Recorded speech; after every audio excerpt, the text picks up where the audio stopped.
তুমি আগের দিন কি সমস্যা হয়েছিল তোমার মুখে যেটা নিয়ে এসেছিলে?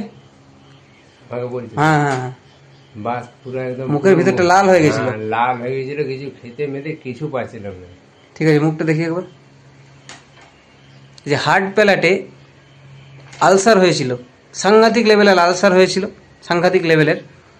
জিভটা বাইরে, জিভ বাইরে, ঠিক আছে, ভিতরে জিভ ভিতরে, মুখটা বড় করে। হ্যাঁ, এই জায়গাটাতে আমি আগে ভিডিও দিয়েছিলাম কেস টেকিং পার্টের, বলেছিলাম আমি প্রথমে খুব সম্ভবত বেলেটনা দিয়েছিলাম, তাতে কাজ হয়নি। তারপর আমি এই পেশেন্টকে কীভাবে কোন সিমটমসের ভিত্তিতে নাগভূমিকা সিলেকশন করেছিলাম, তার ফলে পেশেন্টের যে রেজাল্ট সেটা অভাবনীয়। নাগভূমিকা দেওয়ার একদিনের মধ্যে রেজাল্ট দারুণ দেখা গেছিলো। তো এই কেসটা ফলো আপ কেস একটা, আমি আগে এটার কেস টেকিংটা দিয়েছিলাম। তো পেশেন্ট কয়েকদিন পর আমার কাছে আজকে এসছে পেটের সমস্যা নিয়ে একটু, তাই জন্য এটা রেকর্ডিংটা করলাম।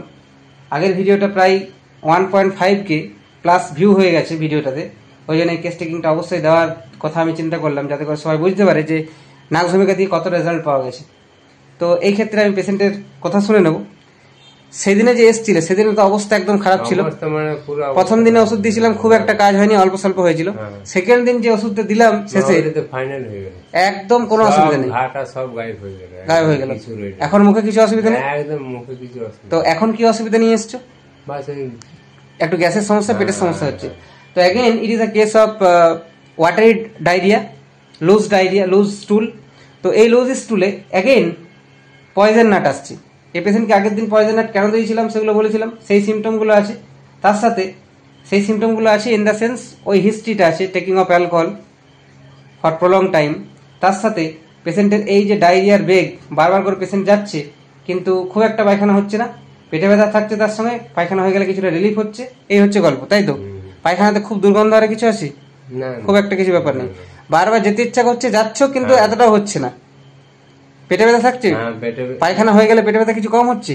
So this is nux vomica. পায়খানা হয়ে গেলে পেটে ব্যথা কম হয়ে যাবে, বারবার পায়খানায় যাবে, তাতে লুজ স্টুল হোক, ডিসেন্ট্রিক স্টুল হোক বা হার্ড স্টুল হোক, যাই হোক না কেন, এরকম যদি বারবার পায়খানা যাওয়ার ইচ্ছা এবং তাতে ইনইফেকচুয়াল, অর্থাৎ বারবার পায়খানা গেলেও ঠিকঠাক ক্লিয়ার হচ্ছে না, that is ineffectual urging of stool, তার সাথে abdominal pain which relieve by evacuation or defecation, সেই ক্ষেত্রে আমরা পয়জন নাট বা নাগভূমিকা সিলেকশন করতে পারি। তো again I prescribe nux vomica for this case. এটার ফলো আপ দেওয়ার কিছু নেই, নাগভূমিকা তো ইমপ্রুভ করবেই। তো এটা একটা follow up case as well as পেশেন্টের যে লুজ স্টুল বা ডায়রিয়ার যে কেস, এই ক্ষেত্রে নাগভূমিকা আবার দিলাম, এটাও দেখাচ্ছি। Thank you.